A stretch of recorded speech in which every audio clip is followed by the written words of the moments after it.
जय हिंद दोस्तों, आप सभी का स्वागत है हमारे YouTube चैनल श्योर के पर। दोस्तों, ये वीडियो आपके लिए बहुत ही इंपॉर्टेंट है। दोस्तों, आज हम बात करेंगे कि एग्जाम से पहले कम समय में मैथ की पूरी बुक का रिवीजन कैसे करें।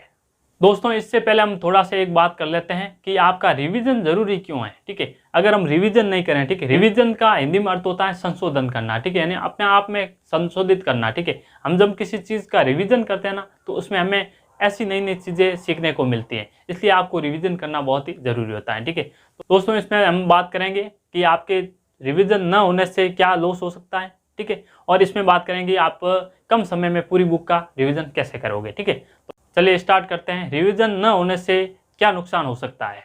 पहला लॉस होगा आपको, आप क्वेश्चन करने बैठोगे तो उसमें आपका टाइम बहुत लगेगा। ठीक है, तो आप टाइम क्यों लगेगा बहुत, क्योंकि इसमें आपको सोचना पड़ेगा। ठीक है, क्योंकि क्वेश्चन के बारे में आप सोचना पड़ेगा, ये क्वेश्चन कैसे होगा। ठीक है, कैसे, क्यों आपका रिवीजन नहीं होगा तो आपको पहले सोचना पड़ेगा और सोचने में आपको वक्त लगेगा, फिर आपका टाइम बढ़ जाएगा। ठीक है, दूसरा पॉइंट देखिए आप इसमें, तो आपके समय का अभाव होने के कारण आप घबरा जाओगे। ठीक है, और घबराने के बाद आप क्वेश्चन में कोई ना कोई गलती कर बैठोगे। ठीक है, और जैसे वो क्वेश्चन आपका गलत हो जाएगा।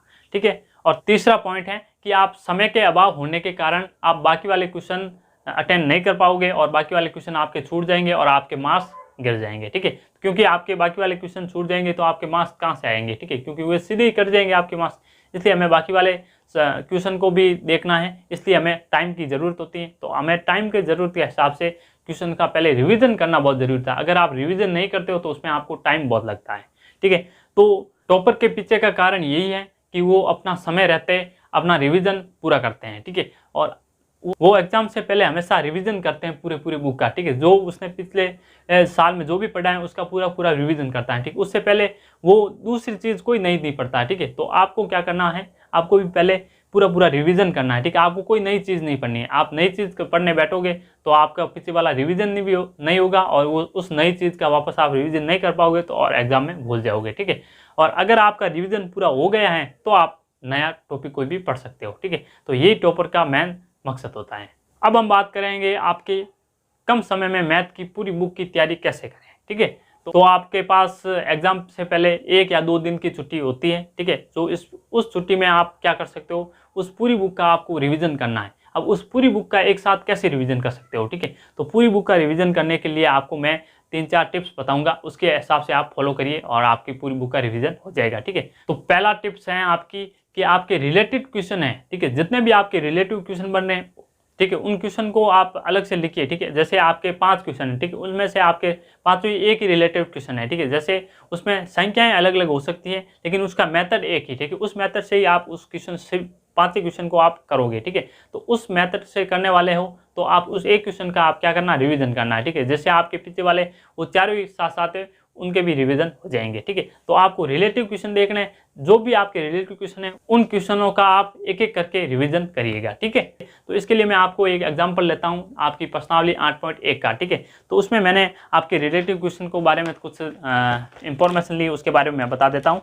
देखो, उसमें आप 8.1 में आप 1, 6, 9 और 10 ये क्वेश्चन आप कर सकते हो। ठीक है, और बाकी इनसे ये इतने कर लोगे तो आपकी पूरी प्रश्नावली 8.1 है वो आपकी कवर हो जाएगी। ठीक है, और ऐसे ही आप 8.2 में देखें तो पहले का आप तीसरा, ठीक है, और चौथा और पांचवा ये कर सकते हो। ठीक है, और 8.3 में देखें, ठीक है, तो उसमें आपको पहले का पहला, ठीक है, दूसरे का पहला, फिर तीसरा देख लेना, उसमें 1-2 क्वेश्चन देख लेना क्योंकि उसमें अलग अलग पार्ट दे रखे हैं, और चौथे में अलग अलग दे रखे हैं उसमें देख लेना, और आपको छठा और सातवां पकड़ना है। ठीक है, और अगर देखें हम आगे आपके 8.4 का, ठीक है, तो 8.4 में आपको दूसरा क्वेश्चन देख लेना। ठीक है, दूसरा क्वेश्चन है आपका किसी के पदों में व्यक्त करना। ठीक है, तो व्यक्त कैसे करते हैं वो मैंने अलग से आपको डिटेल में बताया गया है, वो आप जरूर देखिएगा। ठीक है, और आप इसमें देखो दूसरा, तीसरा, चौथा और पांचवा, और पांचवे का पूरे के पूरे क्वेश्चन का आपको रिवीजन करना। ठीक है, 5 में आपको 10 पार्ट दे रखे हैं, वो है आपके सर्व समीका वाले। ठीक है, आपको 1 से लेकर 5 जो आपको 10 तक पार्ट है अलग अलग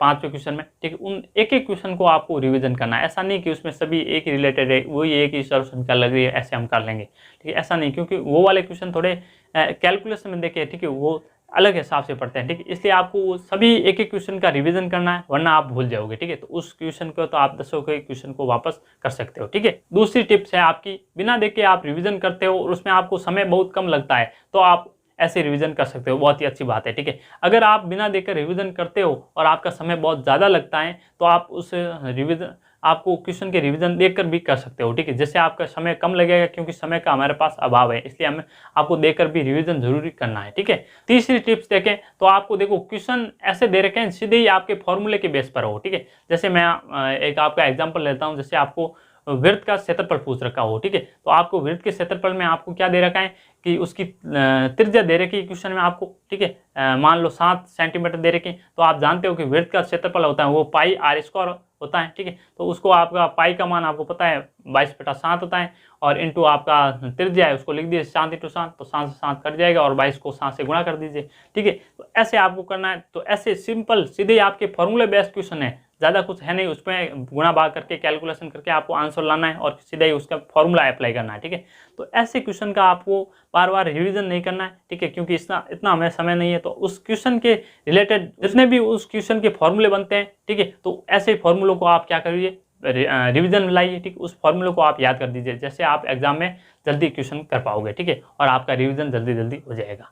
चौथा टिप्स है जो बहुत इंपॉर्टेंट है, ये आपकी पूरी बुक के जितने भी फॉर्मूले बन रहे हैं उसके आप अगर पहले से लिखे हुए तो आप उस सीधे ही उस फॉर्मूले को पढ़िए। ठीक है, उस फॉर्मूले को एक बार पढ़िए, 2 बार 3 बार आप पढ़िए, जिससे आपको वो याद हो जाएंगे। ठीक है, अगर आपके पास समय नहीं है तो मैंने आपकी पूरी बुक के फॉर्मूले एक वीडियो में कवर कराए हैं। ठीक है, लगभग वो 50 मिनट का वीडियो होगा, तो वो आप जाकर जरूर देखिएगा। इसका लिंक मैं आपको डिस्क्रिप्शन में या इसका आई बटन में दे दूंगा, वहां जाकर आप जरूर विजिट करिएगा, जिसमें मैंने सीक्वेंस में आपके चैप्टर के फॉर्मूले कराए गए हैं। ठीक है, वहां जाकर आप जरूर देखिएगा। दोस्तों, ये वीडियो आपको यूजफुल लगा तो अपने दोस्तों के साथ शेयर जरूर करें, वो भी इस वीडियो से कुछ सीख सकें।